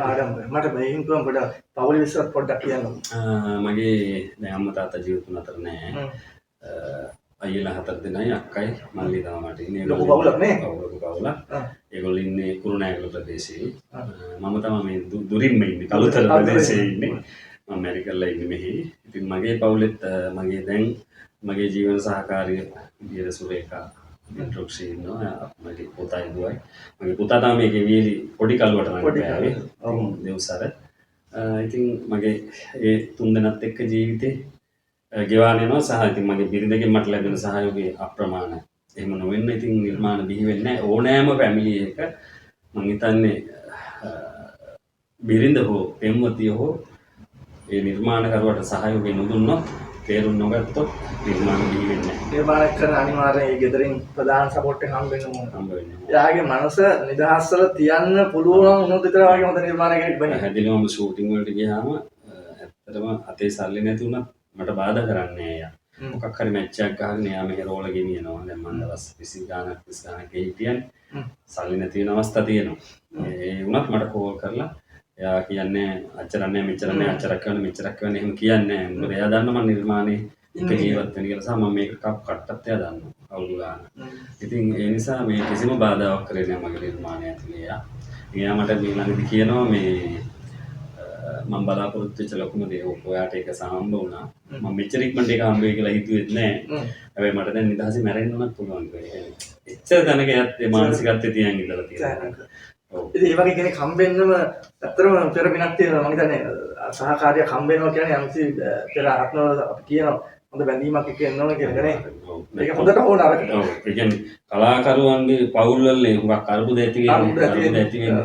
එතකොට දැන් මගේ පවුල ඇතුලේ ප්‍රශ්න මතුවෙන්න පුළුවන් ආර්ථික හේතු කොටගෙන ප්‍රධානම දෙන්නේ උතන තමයි ආර්ථිකය නම් ප්‍රශ්න තියෙන ප්‍රධාන බලවත් එකක් මම උපතින් සල්ලිකාරයෙක් නෙවෙයි මම වෙන ජොබ්ස් මොකුත් කරන්නේ නැහැ නිර්මාණ ඇතුළේම තමයි මම ජීවත් වෙන්නේ ඒකත් එක්ක මම හම්බ කරගන්න එකක් එක්ක ඒක ඕන තරම් ගැටුම් ඇති කරගන්න පුළුවන් හැබැයි එයා හරි මධ්‍යස්ථ කණක ඉඳගෙන කොහොම හරි දෙපැත්ත බැලන්ස් කරගෙන ඉතින් යනවා නිර්මාණ ඇතුළේ මට කිසිම දවසක එයා හානියක් කරන්නේ නැහැ මොකද එයාත් කලාවත් එක්ක සම්බන්ධ වෙච්ච කෙනෙක් අනිවාර්යෙන්ම එයාත් ටෙලිනාට්‍ය ඒකාංගික නාට්‍ය තුනක විතර රඟපානවා මුලින්ම ලලිත් රත්නායකයි මම ඇසෙස් කරපු තිගුණාට්‍ය එකත් පොඩි චරිතයක් කරා එහෙම සහ එයා පහතරට නැටුම් ශිල්පී ඉගෙනගෙන තියෙන ඉස්කෝලේට ඉතින් එයාට මේ නිර්මාණ ගැන අවබෝධයක් තියෙනවා කලාව ගැන අවබෝධයක් තියෙනවා එහෙම නැතුවත් බෑ එහෙම අවබෝධයක් නොතිබෙන කෙනෙක් එක්ක නම් ගැටුම් තමයි නිර්මාණ කරන්න බෑ මොකද මේ ශාස්ත්‍රය කියන්නේ මම නළු නිලියෝ එහෙම කාන්තා පාර්ශ්වය බහුතරයක් ආශ්‍රය කරන්න වෙනවා ඒ සහ දැන් අපි ආකර්ෂණය වැඩි එතකොට ඒවා විඳ දරා ගන්න ඕනේ ගැටුම්කාරී කෙනෙක් වුණා නම් ඒවා විඳ දරා ගන්න බෑ ඒක නිසා ඔය මධ්‍යස්ථ තැනක ඉඳන් ඇත්තටම එයා මට සපෝට් කරනවා ඒක හරි වටිනවා ඉතින් ඊළඟට දැන් මොකද ඊළඟට දැන් ටෙලිනාට්‍යයක් කරා හොඳ අධ්‍යක්ෂ කරනවා ඊළඟ බලාපොරොත්තු මොකක්ද ඊළඟට ටෙලිනාට්‍ය ශාස්ත්‍රය නියැලෙනවා අනිවාර්යෙන්ම රංගන ශිල්පියෙක් විදිහට වැඩ කරගෙන යනවා ඊළඟට ඉතින් සිනමාවට පය තියෙන එක තමයි ප්‍රධාන අරමුණ මොකද දැන් මම ලංකාව ජය ගත්තා හරිද ඒ කියන්නේ අවුරුදු බර ගානක් කට්ටක් කාලා ලංකාව මම ජය ගත්තා ඒකට මම ලංකා ප්‍රේක්ෂකයා ජය ගත්තා ඊළඟ මට ඕනේ ලෝකෙට පය තියන්න හරිනවා චිත්‍රපටයක් කරලා ඒ චිත්‍රපටිය ලෝකේ යම් තැනකට ගේන්න මම කියන්නේ දැන් අපේ ලංකාවේ චිත්‍රපටි ලෝකේ ෆෙස්ටිවල් වල යනවනේ ඉල්ලා වින් කරලා එනවනේ මම ආසයි එහෙම ඒක ප්‍රයත්නයකට ඔව් ඉතින් අපි කියනවා ඒක අනිවාර්යෙන් අපිට කරන්න ලැබෙන්නේ කියලා මොකද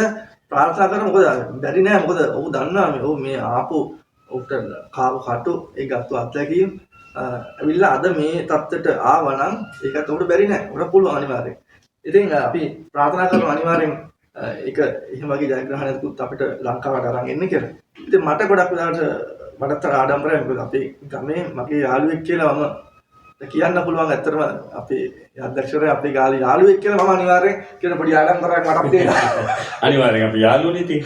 අනිවාර්යෙන් දැන් මේ වෙලාවේ අධ්‍යක්ෂවරයෙක් මෙතනින් පස්සේ. ඒ මේමයි. දැන් මම අධ්‍යක්ෂවරයා වෙන්න කලින් සහ ජනප්‍රිය හරි මොකක් හරි වෙන්න කලින් ඒ තියෙන සම්බන්ධකම් අතහැරලා නෙමෙයි අධ්‍යක්ෂවරයා විදිහට ඊට පස්සේ වැඩ කරන්නේ.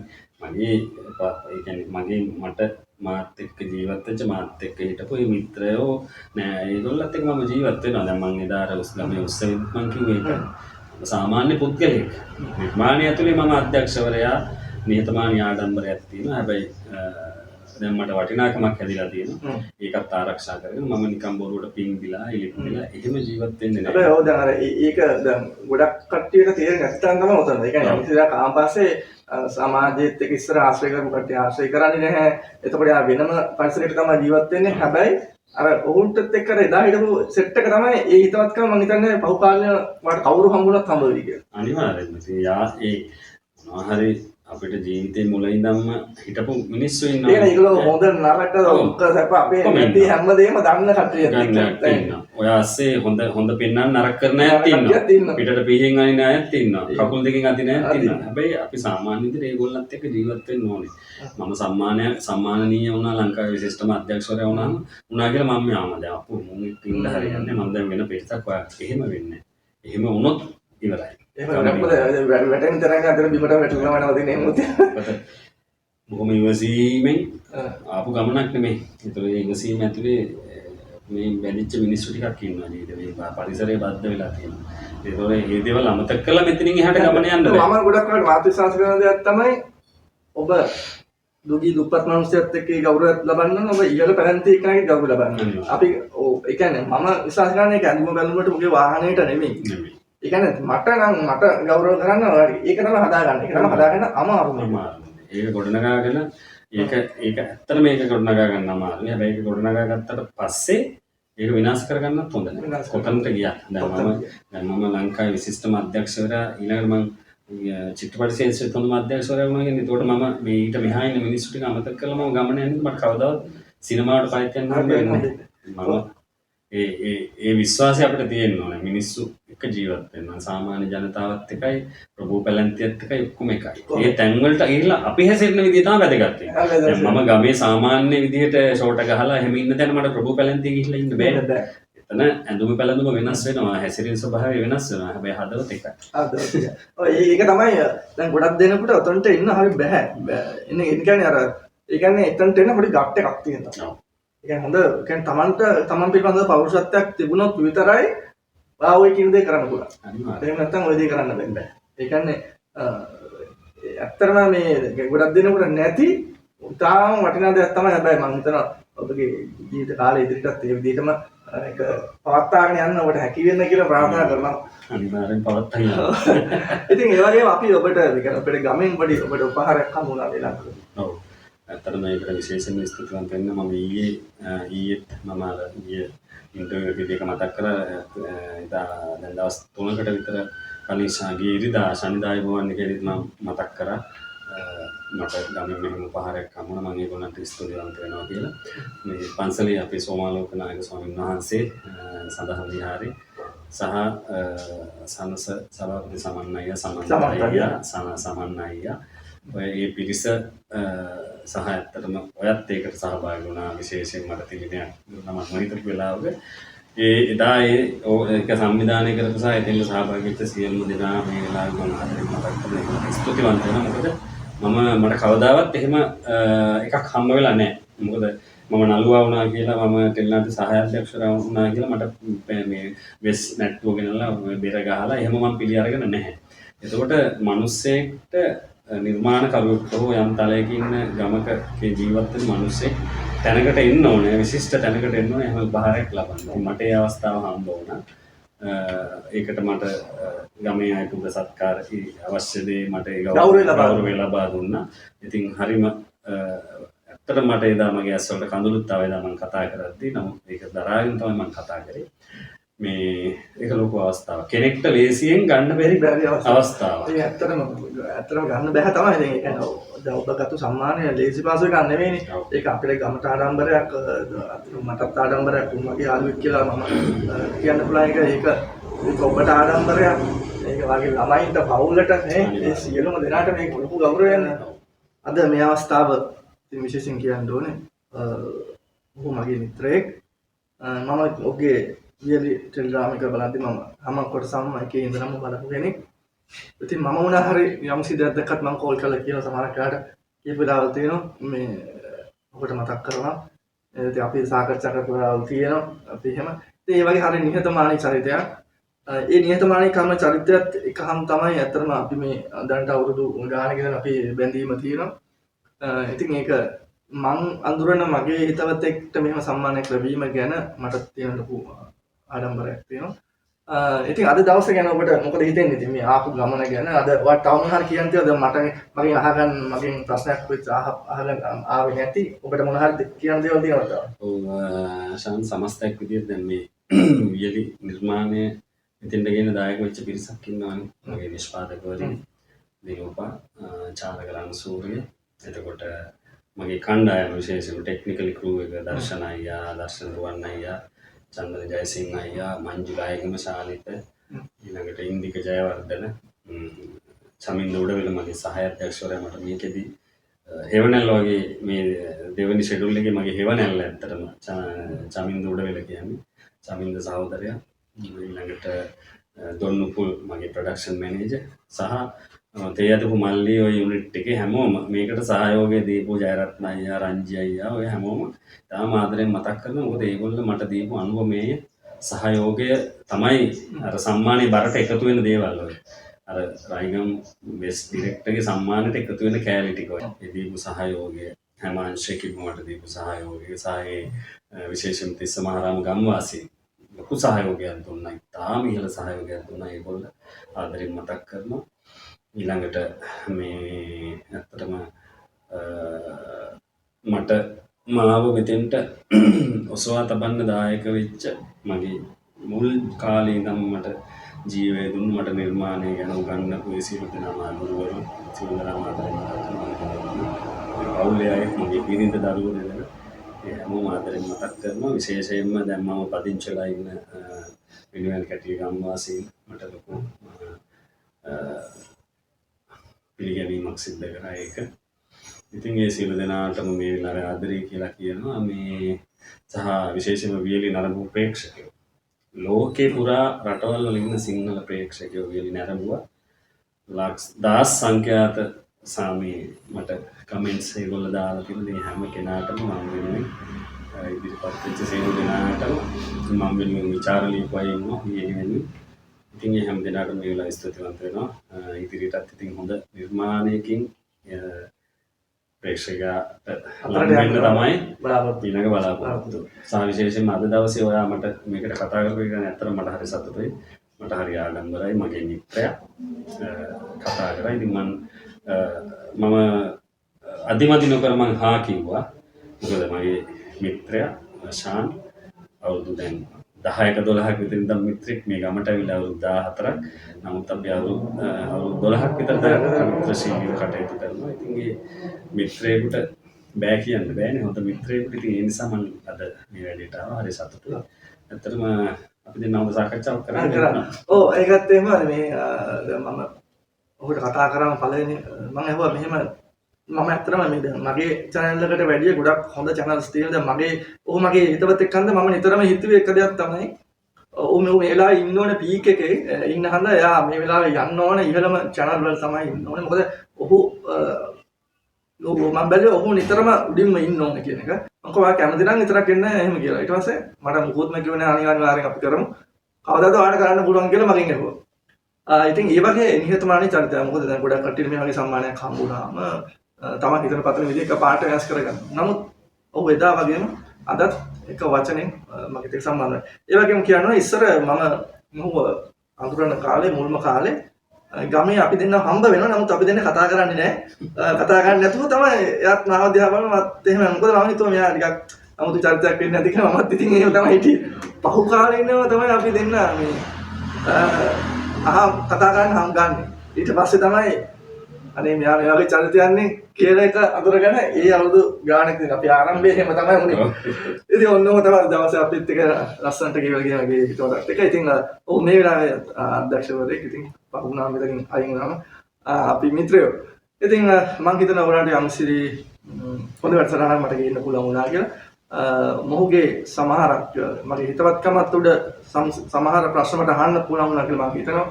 ඒ වගේම මගේ channel එකත් subscribe කරලා තියාගන්න. ඉතින් මගේ channel එකෙන් විවිධ වැඩසටහන් ආවම එනවා. ඉන්ටෝ විතර නෙමෙයි.